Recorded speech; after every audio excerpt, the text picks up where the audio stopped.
Good evening, everybody. Or I think if you are in the US, good afternoon or whatever it is, because we are really crazy with these time zones. We are speaking to you from old Europe. Hi everyone. Welcome to this panel. And this panel will be quite peculiar. You will hear lots of weird accents because not a single panelist here is a native English speaker. The object of the panel, you see Hi guys. six content Hi. creators coming from all over Europe.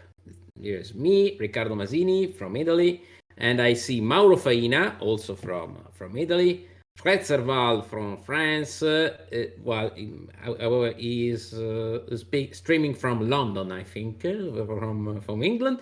And then Jan Heinemann from Germany, Julius Fairfax from Spain, Michel Leviathan Sobat from Poland. So all over Europe. And this is why the subject of this meeting between ourselves, in which we welcome you, is actually what it means to be speaking about war games, which is essentially and in the modern sense of the term of the gaming genre is a very Anglo-centric and also American-centric hobby. Which is born in the United States. Most of the production comes from the United States or from English-speaking nations. What it means to be speaking about this hobby, this kind of games, to non-English speaking publics by non-English speaking content creators.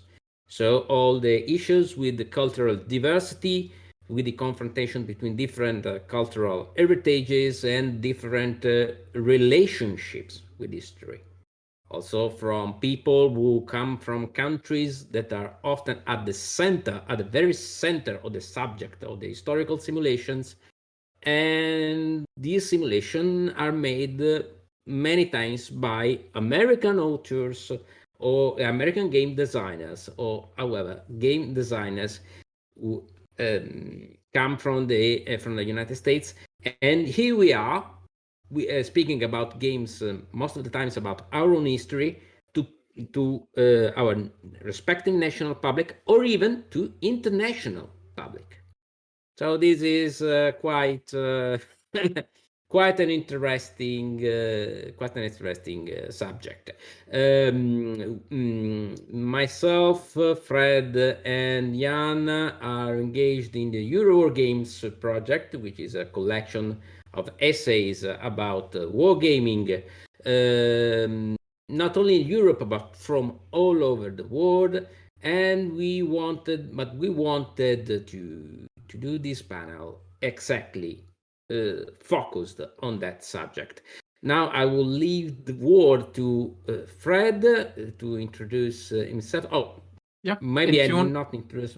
Maybe I yeah, did go not ahead. introduce myself because I am a vlogger too. I'm a YouTube content creator. I'm the author of the vlog WLOG channel, which is mainly in Italian. Vlog about war games. But I am an author of books about wargaming in Italian and also articles on Italian magazines and websites, even if I sometimes make some international content in English, mostly for the No Enemies Here YouTube channel. So I am, and then I'm in collaboration with these two guys, Fred and Jan, here often. So yeah, you have often seen me together with these guys. Fred, it's your turn. Well, first of all, thanks, Riccardo, for the introduction, and thanks for the people organizing that event and for everyone attending. I'm Fred Serval. I have two approaches to wargaming. One of them is as a game designer. So I've released a couple of games along the years. And the other, and the reason why I'm here today in this roundtable is as a content creator. So I have a YouTube channel called Homo Ludens. So I make videos, as Riccardo was saying, And I also write some articles in a magazine that is dedicated to war games that is called Battles Magazine.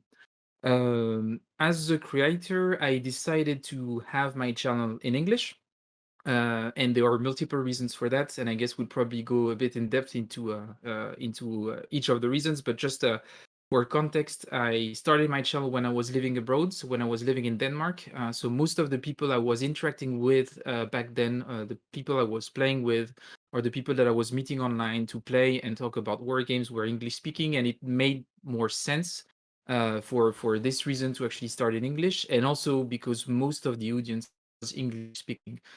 And the idea was, well, it might be actually better for promoting the hobby, which I wanted to reach as wide an audience as possible, to go in English. And I was thinking it could be a nice way also to present to an international audience more of a French perspective, and maybe sometimes mentioning French war games, which mostly most French war gamers would already know about. So that's a decision that I made. But this being said, actually, just yesterday I released my first fully French speaking video on my channel, which made me lose a couple of subscribers. People were a bit surprised, but not too many, and it made the French community very happy. So that was nice, and I'm actually very happy to have this discussion right now, because I'm having a lot of this questions myself about what should be my approach to the language that I choose, because I think it has a massive impact on what I'm going to be, how I'm presenting those games, and who I'm talking to. So that's it about me, and I will pass the ball to Jan. Well, thanks. So I'm Jan Heinemann. I have a YouTube channel that's called Let's Play History. So I've studied history and politics, and I'm involved in the German Society Historical Game Studies. So I'm coming from a digital gaming sphere. I also have board game videos on my channel, a few, possibly, hopefully getting more in the future. My video content is in German, and fun fact, the board gaming videos are mostly in English. So, and that's the same reason behind that decision that Fred just said. Yeah, the community, the English-speaking community, is much bigger, and at the same point, I would say the English education, language education, is not the best in Germany. So quite a number of viewers have issues with videos, with video content in English. So that's the reason why my casual or my digital gaming videos are mostly in German. Yeah. So what about you, Michel?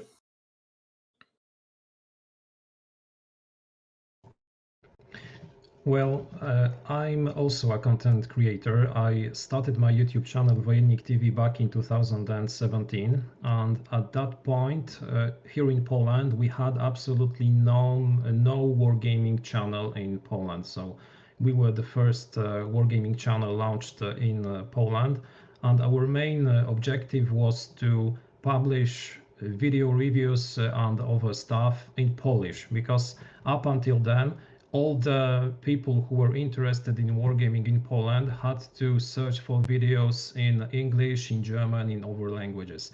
So our main objective from the start was to give to a growing society of Polish wargamers a source of information about wargames in Polish. So Wojennik TV is now four years old. During this time, we published nearly 600 videos. At some point, I also started to publish videos in English. So I started with solely Polish videos, but then I started also to create, to record English videos. At some point, I also recorded some French videos, but finally I decided to record Polish videos at all times, and English versions of those Polish videos. The reason is that currently YouTube doesn't support Polish in the way that we would like to here in Poland, because for instance, for English videos, it's possible to make automatic subtitles. It's not the case for Polish videos. So this is one of the reasons why I am currently recording all my wargaming videos both in Polish and in English. I prefer to do it than to create subtitles because it would take considerably more time than record a separate video in English. So currently we publish 4 videos a week. 3 of them are in Polish. Each Tuesday we always have a video also in English. So that's it from me. Julius, how about you? Hi, well, I'm also a content creator in YouTube. I have a channel with the name Julius Perfect. That's not my name, it's a nickname I use. My name is Juan Luis, but I make videos in Spanish, only in Spanish, because I want to promote and make support to the Spanish working community. And that includes not only Spain, also there's many people from South America that is interested in the games. And I try to cover all types of games, but mainly war games. My channel is now, I think it's 4 years old, and I have videos each each 2 weeks. One video in 2 weeks, and because I need time to play the games, to make the impression, and I try not to only make new games, only I try to show old games and try to show a wide variety of games. That's what I want, and the people the people that see my channel seems that it like it. So this is what I can say. Now, Mauro? Mauro. Well, guys, first of all, good evening. And well, what about our aim, guys? Is to spread, to promote the board war gaming. So I think that it's not so important to shoot a video in English. Why? Because the world of world war gaming doesn't need English creation from we Italians, Spanish, German, and other European people. So I remember some years ago when I began this sort of content creator. Wow, guys, I'm a simple word gamer that loves this hobby, this activity. I've been playing for more than 40 years, you know, and the beginning, I remember that I shot at the same time in English and Italian. Why? Well, because of my job, I teach English, or better, I taught English. At the moment, I have given up teaching English. I'm a head principal of 2 high schools, so no time to teach English. But since I love this language, at the beginning, when I tried to create content for this word. I love speak English and Italian at the same time, but it was very hard, a long fatigue, and I started wondering, Mauro, what about your aim? Well, my aim is to spread in Italy, is to spread the words of wargaming in Italy. So at the moment, sometimes I shoot some video in English. Why? Because I'm noticing that in the big world of wargaming, in the USA and in other English-speaking countries, they don't have, I don't know, the review about that magazine. For example, I love reading Strategy and Tactics, and I love reviewing the war game inside. But if I notice that there are a lot of reviews about that war game, well, Mauro, it's not necessary. You want to enlarge, you want to get the Italian community larger. So I think that, I repeat, I love speaking English, I love making content in English, but it's not necessary. I prefer limiting at the moment, my activity in Italian, and when I have time, above all time. Why? Because thanks to God, we have another job, and this is becoming a real job, and sometimes I'm missing completely time. Anyway, guys, I repeat, if we want to, by considering what Riccardo has said, if we want to start a European project in English, yes, of course, such a way that we can exchange our experiences, well, good job. We can start a project by using the English as a sort of language that get our sort of activity easier. But at the same time, I think that we must continue to start, or better, to create contents according to our native language.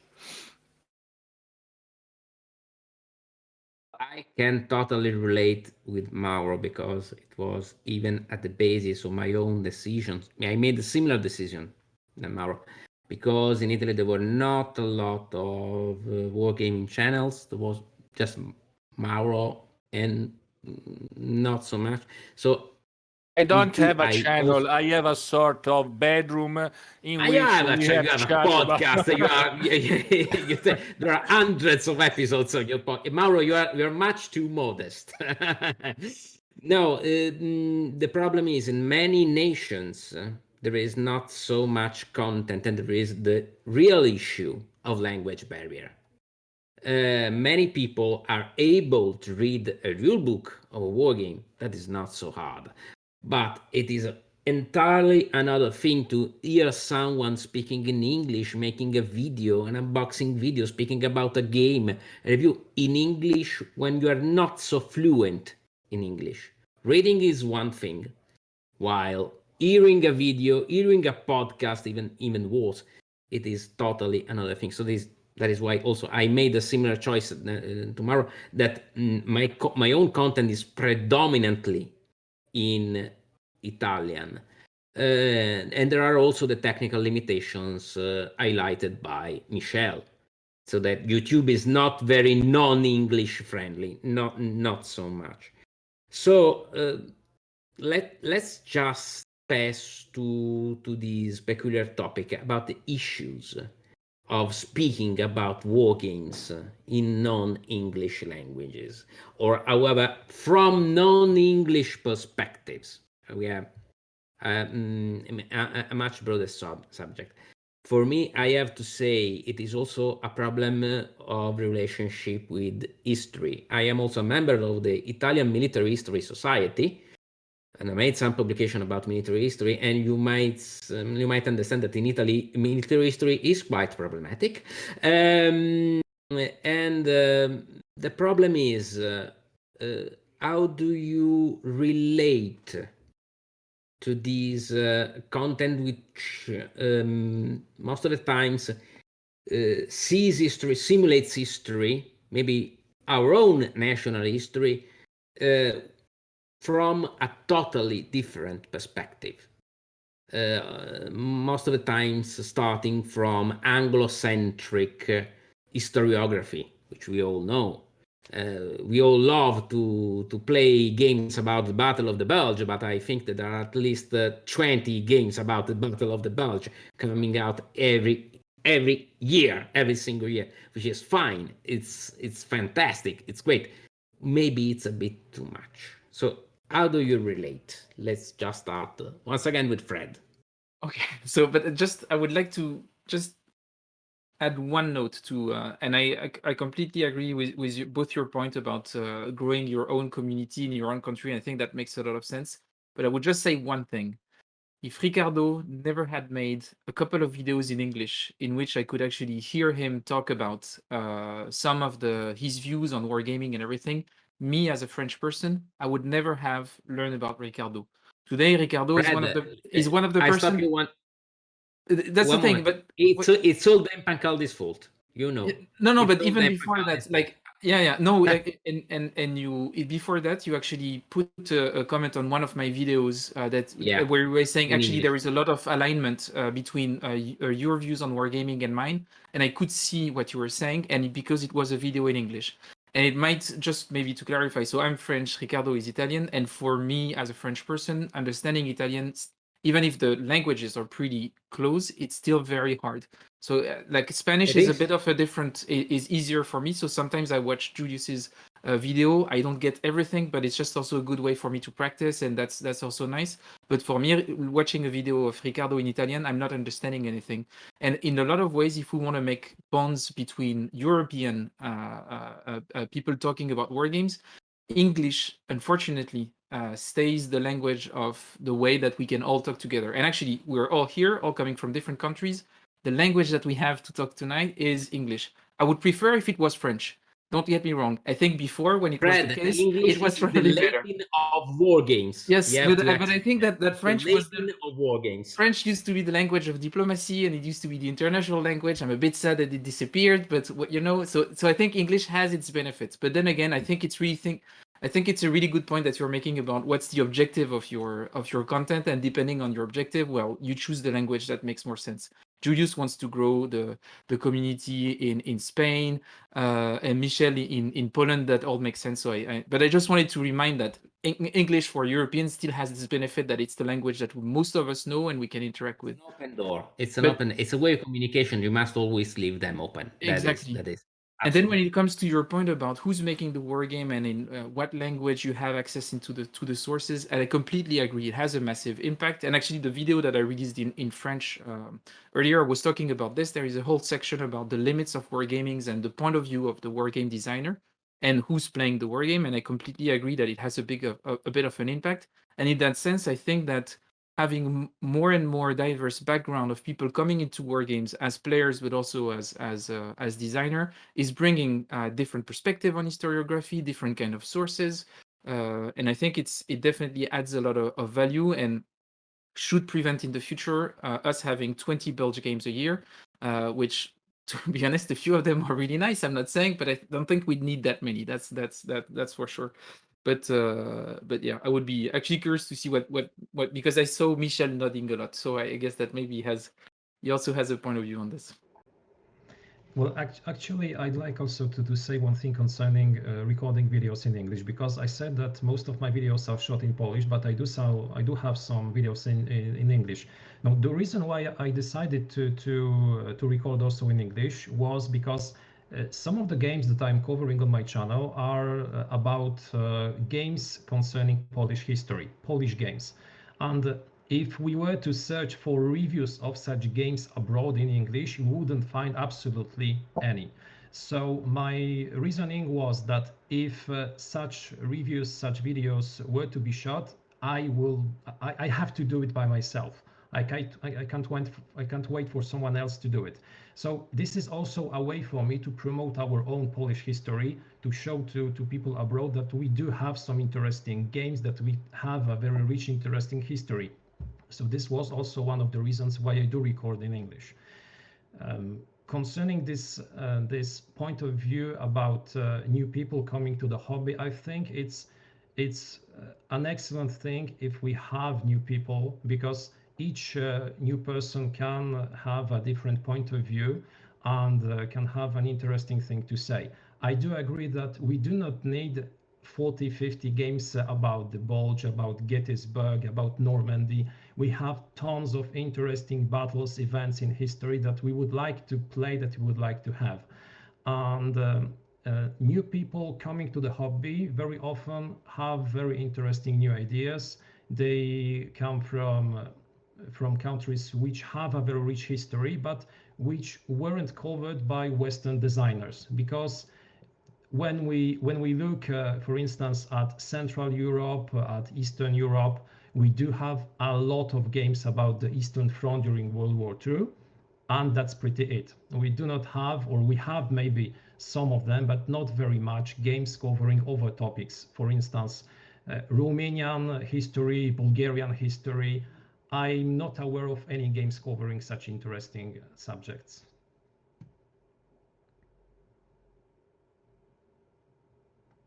Okay. Julius is talking actually, but he's Yeah. still on mute. Yeah. Julius.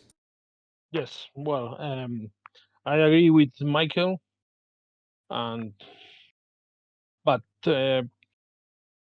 using English is a very useful tool for show our country's history in games, and also for exchange with other countries, as today English is the international language. I think we all agree in that. But for me, it's difficult for two issues. First, my own English is not perfect English, and second, there is many people in Spain that don't speak English fluently, and it's very difficult. I have many questions in games, talking, writing about if the rules of the game are in Spanish, because even reading for many people is difficult in English, and people see the game, like the game, but want to play the game, and if only in English the rules, they have difficult. So I try in my videos to show the game. I don't make tutorials, because I think it's nearly impossible to make a tutorial for a war game, and I think the people have to read the rules. But I try to show how the games works, and this is a thing I think that people wants and people likes, and I tried that. Maybe if I can do that in English, the public is obviously is better, more people see it. But I think it's I prefer center in Spanish, and I do it better. It's simple.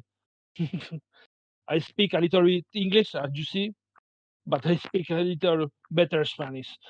So it's that simple reason. Okay. I was seeing Mauro gesticulate even a lot for an Italian. Well, So Mauro. well, guys, I'm the bad guy. I'm the ugly duckling, according to a sort of American phrase. Why? Because my approach is completely American. Yes. Please look at the background. It's about Normandy, and at the moment, I've been shooting some videos about Normandy 44, created by Simonic. I'm reading some books again. And so, guys, my approach is according to the American guys. So, why? Because I have grown up with the word game in English according to a sort of point of view. And frankly, I'm noticing that at the moment, for example, in Italy, a lot of people would like to know something more. Not only Normandy, not only the Battle of the Bulge, but I'm not able. Personally, I'm not able. Why? Because I have another mind. So at the moment, I keep by shooting my videos about Normandy, about also sometimes. I can focus by considering the Poland history. I want to remember Wojciech Zalewski. Why? Because Wojciech is a real friend of mine, and at the same time, sometimes he proposes some war games about the Polish history. I appreciate that a lot. So, in that case, the approach in English, is obviously useful, but by considering my personal approach, it's not European, it's not Italian, typically American. So I don't know if I'll be able to change a little. Sometimes I try, but frankly, I noticed that a lot of Italian war gamers doesn't appreciate me. Why? Because my tendency is to follow the general American opinion. So You do can that in I be Italian. This is sorry? interesting. You do that in Yes, Italian. That is I have interesting. noticed Very that. interesting. Sometimes a lot of Italian people tell me, "Hey, Mauro, you are always proposing war games coming from GMT, MMP, etc." But I'm not able to change. That's my limit. So, guys, and I have said that a lot of times. When I have in front of me an Italian title created by an Italian publisher, and I have in front of me a title, the same title in English or created by a large American company, my preference goes always to the American company. So I realize I'm aware about that limit, but I have noticed that I'm not able to change. Why, guys? That's a mystery. I promise to change something, but at the moment my approach is that. That's interesting. But Jan, what about you? Yeah, well, so when it comes to Germany, there is connects to a point, Riccardo, you said before. So when you think about German history, what's the most well-known chapter of German history is a very horrible chapter of history of humanity. So Germany, or the memory culture in Germany is very aware of that, and so we are Germans are a bit critical about everything war as a hobby kind of stuff. So there Also in are Italy. yeah there are nearly non real conflict simulations or war games made in Germany. Just if very few. Obviously, there are endless historically themed Euro games from Germany, but that's another story. So even though there are numerous endless games about German history, World War II, World War One, even 7 Years War, all that stuff is not very present in the German public. So of course, everybody knows who Frederick the Great was, but what did he? No idea. So and then there is World War II, so and military stuff. That's all horrible. Let's talk and let's play other things where we don't have to confront ourselves with what our ancestors have done. Therefore, yeah, I have to rely on games from the US, from France, and so on. And yeah, obviously those are English or French games, and following that reason, or that there aren't many players. I mean, there is a wargaming community in Germany. We have a association for historical games and such, but you won't find many players. You won't find many videos about war games on YouTube. There are some people playing coin games and such in German, but that's most likely it. Yeah. Actually, that makes me think what you just said, Jan. Maybe also thinking about what the choices that the publishers are making, and I think also reveals a lot about the state of the community. Like as you were saying, we have in France a few war game publishers, so we don't really have the same problems as you guys have in Germany, obviously, and no one has any problem making games about Napoleon. Yeah, so everyone is very happy to do that in France. But it's you could contest that. Like in a lot of ways, he is problematic. So you could have an open discussion about is it okay to glorify this? But anyway, but the case is that if you're looking at the French publisher today, whether it's Hexasim, whether it's Nuts, whether it's Psychos Games or any other French publisher, they all do bilingual versions. So either it's in the same box or they already do the two at once. And the criticism on my side that I have is not necessarily that. I think it's weird because most of the criticism I have is still from French people that I don't do videos in French. They don't really care that I only talk about American war games, which I don't understand, because for me that's my main regret, is to not promote enough French war games. And apparently that's not a problem. The main problem is that I'm betraying la francophonie by speaking in English, and that's the main problem that they have. And I get nagged over and over on the forums, on Board Game Geek, on YouTube, in the comments, always, why are you not making videos in French? Why are you not making videos in French? Coming with really weird arguments over and over again. But it's yeah, I think it's quite interesting. But as we were saying, I think the medium is making it really hard. I did one video that was bilingual, where you had some sections in English and in French, and I think it broke YouTube. Like the whole subtitle thing was completely lost. Yeah, even the English stuff, he couldn't figure it out anymore because he was very confused, and that was a whole thing. But Well, I tried subtitles too, and I don't want to show you what happened with the automatic translation from Italian to English to whatever language it was after the process.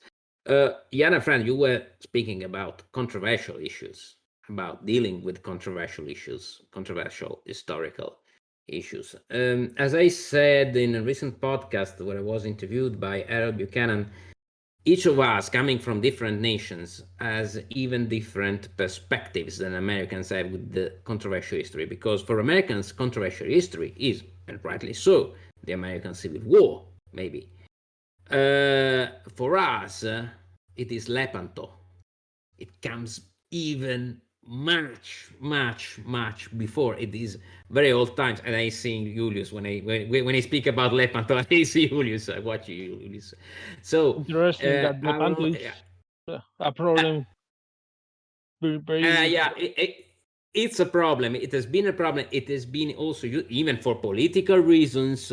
We have entire political movements. I'm not going any deeper here. maybe Riccardo, for context, you should probably explain what is the Battle of Lepento.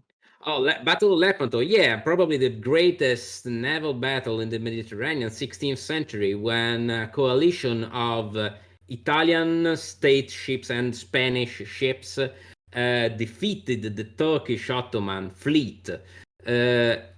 After all, they all lost the war after that battle, but that battle was a victory, was the greatest victory. Oh, we destroyed the infidels at last. The Crusades are avenged.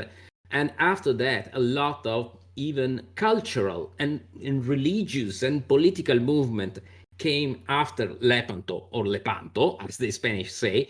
And so that's what controversial history means. It's not only recent histories. For each of us, and in many times we see nations which have fought each other a lot of times, and everyone fought Poland. I'm sorry, Michel. Except us Italians. However, so you see, speaking about controversial history and playing historical games is much more problematic for us Europeans, and even speaking about them, because we have been the bad guys and the good guys alternatively for each of these topics, for each of these in each of these in these events. Maybe we have a different perspective on history than other people. At least we are speaking about Western history, which is regretfully culturally dominant in historiography, and there is also another long speech to do about that. But we are speaking now about Western history, which is essentially Eurocentric up until the 20th century. So maybe I can. Jan, yeah, about controversial history. Just a second. So the problem when it comes to games on German history, World War II history, for most people is that they stay at the operational level, right? It's military and nothing else. Like all the cruelty is never mentioned in the games, and that's the big problem. And I'm pretty curious about how it is in Spain, as like playing and producing videos in Spanish about games about the Spanish Civil War, which is till today like a real politicum. Well, that's a very difficult topic because nearly all people, all families in Spain have a history in the Civil War. It's only 70 years ago or 18 years ago. And here in Spain, the political climate, is hot in left and right today. So speaking about the Civil War is a difficult topic, but that's one thing I try to show to the people because it's only history. I try to say it's only history. I have my grandfathers. I have one grandfather in one side and one in the other side, and that's very normal, very normal in all the Spanish families. So you could I think the only way to see that this is that it's history and try to be as much neutral you can speaking about this. It's difficult because there is people that still is in the sides of the roads. There is it's corpses still today in the sides of the roads, and it's people that it's digging to try to give a rest to this people. But we have this controversy. We also have 40 years of a dictatorship with Franco, and it's one side that won, and that creates a climate that is very difficult because one side won, the other side lose, and the winners don't try be good in the losers. There is a bad treatment in the both sides. So today is difficult, but I for this I make one video showing only games of Civil War because I want to show all, not only games. Many games are games doing by Americans, but there is also games doing by Spanish designers. And I think that this is the only thing that we can do is show the history theme and try to be as neutral as we can, because we have to make an and we have to try to show the things that our history is. That well, it's difficult for me to speak in English. Sorry, but I think I can explain. So okay.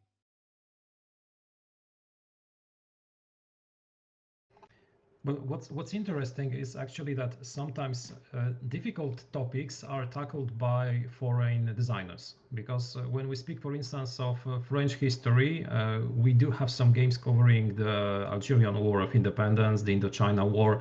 But what's interesting that most of those games were designed not by French designers, but by Swedish designers such as Kim Kanger or American designers.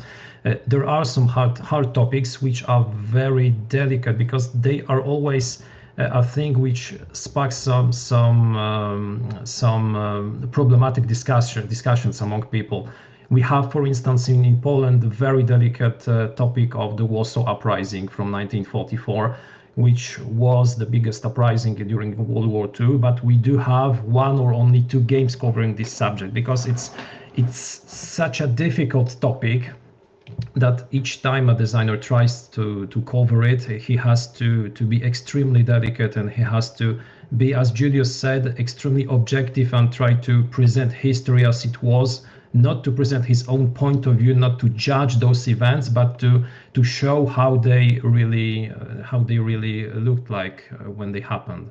So that's an interesting thing, I think. And that's a really interesting point that you're making, Michel, about French history and the fact that French designers actually struggle to address their own topics. And I think it echoes the fact that even in popular culture and in when it comes to movie making and all this, France has always had this problem. So, for example, the Battle of Algiers, talking about, so actually an Italian movie talking about the war in Algeria was censored for a very long time in France and was only released in cinemas really lately, a couple of decades ago. Not a lot of French movies actually talked about the war in Indochina. Not a lot of French movies talked about the war in Algeria. Actually, I think that for each of those, I only think about a couple of them maximum, and I think it's a good reflection of that. And as a designer, I saw this. I did a game that is set in 1871, so it's 150 years ago. Like, but it's talking about the socialist insurrection in Paris, and even on this, like we had some arguments about some of the way some of the words were used, the depiction, because it's still, as it's the case for in a lesser extent, of course, as it's a bit the case for the Spanish Civil War, there you still have political parties today that instrumentalize those things, and it's not, unfortunately, and this is where I might have maybe a slight point of disagreement with Julius, is that the problem is that it's not history only, because as soon as it's being used within your society by different political factions to instrumentalize different point of view, well, it's very hard to have a calm and settled point on looking at the events because it's too tense, and that's the problem that we have. I know it's a problem in France, but it's a problem everywhere. Political parties using history for making points, and that makes the whole approach. And in that regard, I agree with you, Michel, that sometimes having people from outside looking at this without having the whole political context to work with is often more efficient. And I think Kim Kanger did a great job on the Indochina game. I think Brian Train did an amazing job with the war in Algeria. And I don't know if a French designer would have dared to do it because of this, because knowing what he would go through. And I thank Brian for having made a game on this, because if it wasn't him, no one would have done it. And I think it's a very thought-provoking game, and I'm very happy to have it in my collection. And I think it's great that it exists, but yeah, we needed someone from the outside to actually make it.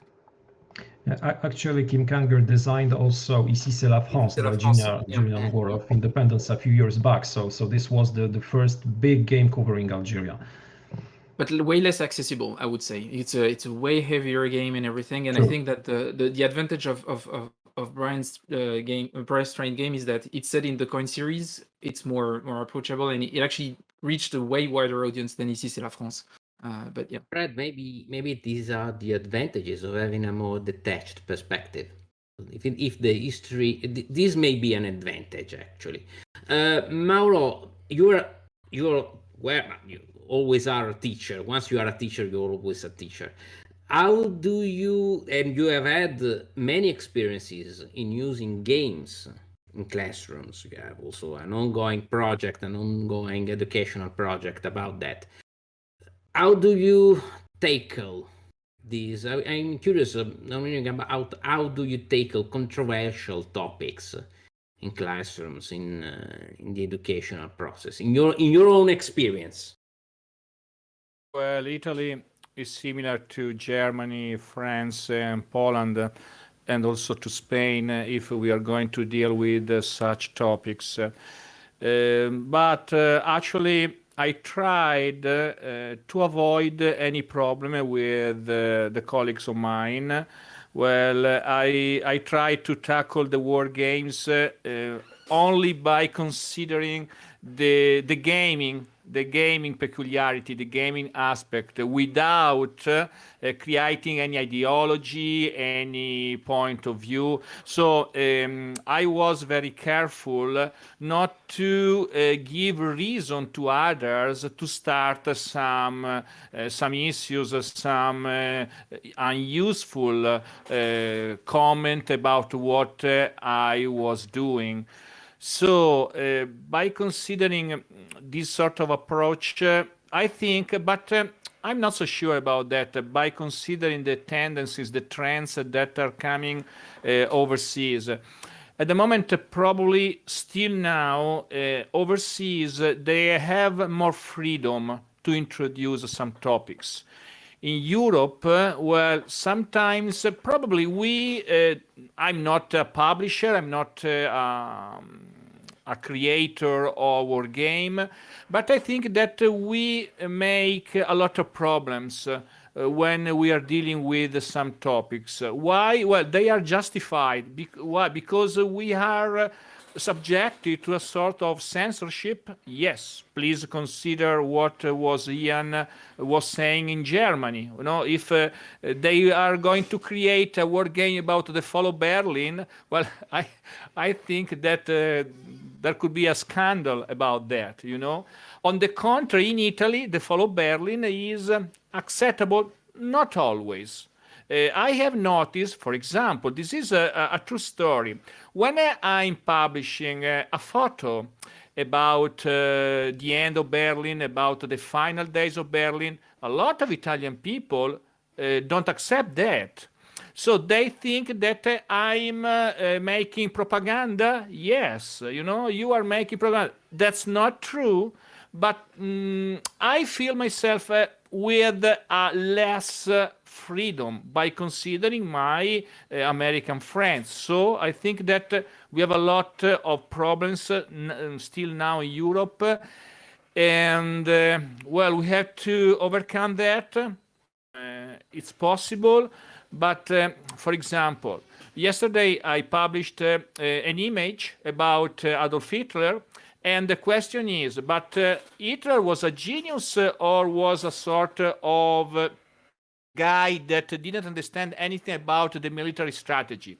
Well, a lot of people, instead of giving an historical opinion, instead of analyzing the mistakes that Hitler made, well, he was an assassin. He was a killer. He was a Nazi guy. Yes, guys, but this is not the topic. We are speaking about an historical point of view. So I think that in Europe we have a lot of problems by considering what happened in Spain, what happened in Poland, what happened in Germany. In France, probably, well, are they free people? Well, I hope, frankly, I don't know what could happen in France, but I think that we have still now a lot of problems. And probably it's likely that by considering my approach, I repeat, my approach is typically overseas, it's typically American. Why? Because still now there are a lot of people in Italy and in other countries that they have a sort of this dichotomy, this sort of double ideology. You are a fascist or you are a communist. Guys, that was 70 years ago, guys. We are in 2021. But please remember that also a lot of educated people, not only the low class people, they have such ideologies, such opinions. So we have to pay attention. And Riccardo, by coming back to our question, yes, at school we have to pay attention to this, also to these war games, but you should be able to tackle the situation in a sort of smart way. Well, let's play, guys. We don't want to talk about politics or similar. And Riccardo, you know perfectly that by considering our casus belli group, well, I stop any opinion, any political opinion, any opinion that is not about wargaming, but the pure wargaming, without considering other peculiarities. And I think that partially that saves us. I think that's just maybe because it's just a matter of time. So we are at 8:24, and I don't know when we're supposed to stop, because if it's at 8:30, we might want to take some questions from Andy. I'm just sorry about that. So we do only have about 5 minutes, but there are no unanswered questions from the audience, so you can continue for a little bit. Okay, great. Sorry about that then. Jan, you can go. Okay, great. So yeah, maybe it is quite hard. What Maro said and what also all of us said, it is quite hard to detach from history, because when you play games, you realize that history, you see history in a very dynamic way, and you see that history is not just something of the past. You're actually, by playing some historical events, you are dealing with historical dynamics, and you see them repeating over and over again. You see some constants. So you have maybe one thing that personally war games have given me, even in my work as an historical researcher, is a deep awareness that history is a constant and continuous flux. They are not just detached episodes. There are many deep dynamics that flow on history, on each historical event, whether they are about my own nation, a nation of someone else, on another historical period, or far away period. I see the same trends in the Second Punic War as in World War II, or in American Civil War. That is because games deal with dynamics. And maybe just another final round. What, with this detachment, what are for you the advantages of speaking about these games coming from different cultural heritages? Michelle, let's start with you. Well, I think that learning new games which are designed abroad, especially the American ones, but also, for instance, the French ones, or coming from Italy, because actually I have opened today Lepento from Mazies Edizioni. It shows also how different, how some interesting topics are perceived in different countries. It's interesting sometimes to see how events which we do have an opinion on are presented from a point of view of, for instance, an American designer. Because when we have, for instance, games covering the Polish campaign from World War II, of course, when we play such a game here in Poland, we take it emotionally. We look at all the things that happen on the board. We take a look at the units, at the order of battle, etc. But it's always interesting to read also the designer's commentary, the designer's sources that he used. And sometimes I'm stunned to see use. Sometimes I'm stunned to see that designers use sources, for instance, coming from Soviet archives when they are presenting events from World War II from the Russian perspective. It's also a very hot topic in Poland due to our difficult relationship with Russia, especially during World War II and later. But for me, it's as it is in your case, Riccardo, always a very good history lesson. I play war games not only to have fun, but to understand better how our history looked like, what were the reasons, what were the consequences of some events. I love it in this hobby. I think it's the thing that I enjoy the most, learning new things. I would add on that, and to the contrary to Mauro, I would say you can't have a game on history without all the thinking about what happened and what's left out, and that's a good potential though, because we can take those games and contextualize the history presented in them. We can differentiate the views of the designers, check their designers notes, the literature they're giving there in the rule books, and see from which perspective they are coming and what's probably missing, and we can add that and use our videos to do so, and to provoke discussions about the history. So the games are kind of, from my point of view, are a media to spark interest in history and get people to think deeper into the historical context. And wow, I really Julius, like that. what about I think we're gonna wrap up about now. Can you folks tell us where we can find you online and where we can buy your things?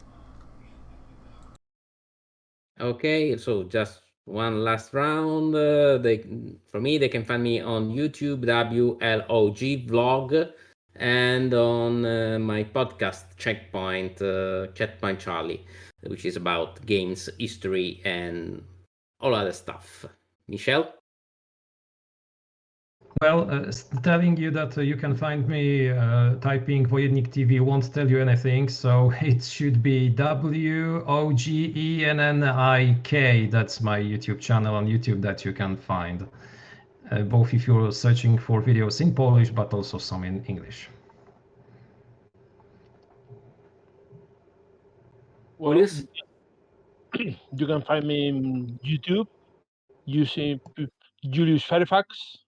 That silly name I put, but that's where you can find videos about games, mostly war games. What about Jan? You'll find me on YouTube and Twitter as Let's Play History, and also at the blog gespielt.hypothesis.org, which is the Arbeitskreis Geschichtswissenschaft Digitale Spiele. Guys, you can find each of us on Twitter. It's simple. Mostly each of us have a Twitter account. Fred? Yeah, so you can find me on Twitter at Fred Serval, so FREDSERVAL, on YouTube under Homo Ludens, so that would be youtube.com/HomoLudens1871. And if you want to know what games I design, you can go to gmt.com. So over gmtgames.com, and because I released 2 games for GMT, one is called Red Flag Over Paris, and the new one is called The Jest of Robin Hood. And Mauro? Well, guys, you are not beautiful women, so I don't want to give you any about my. Anyway, please remember that my podcast is entitled in Italian Il Giannizzero Nero, in English The Black Janissary. Anyway, please look for Spreaker, Il Giannizzero Nero Mauro Faina, and you'll find my podcast. YouTube, also please refer to Mauro Faina. And obviously, my name is directly connected to our association, Casus Belli. So I invite you to join our community. Why? Because we don't speak only in Italian. A lot of times I post also in English. You find a lot of designers. GMT is always present, but we don't sponsor GMT. But we know personally Roger, Jean, and Simonic. So it's obviously that this friendship lead to a sort of big community as Casus Belli is. And I'm going to join your channels. It's my promise. But you don't broadcast any woman, any beautiful woman. So I don't think to follow by using a custom page. Anyway, thank you guys for your contribute. Thank you, everyone, and good evening or good afternoon or whatever it is to anyone who is listening to us. Goodbye. Thank you. Wonderful Goodbye. weekend. Bye, guys. Bye. Bye.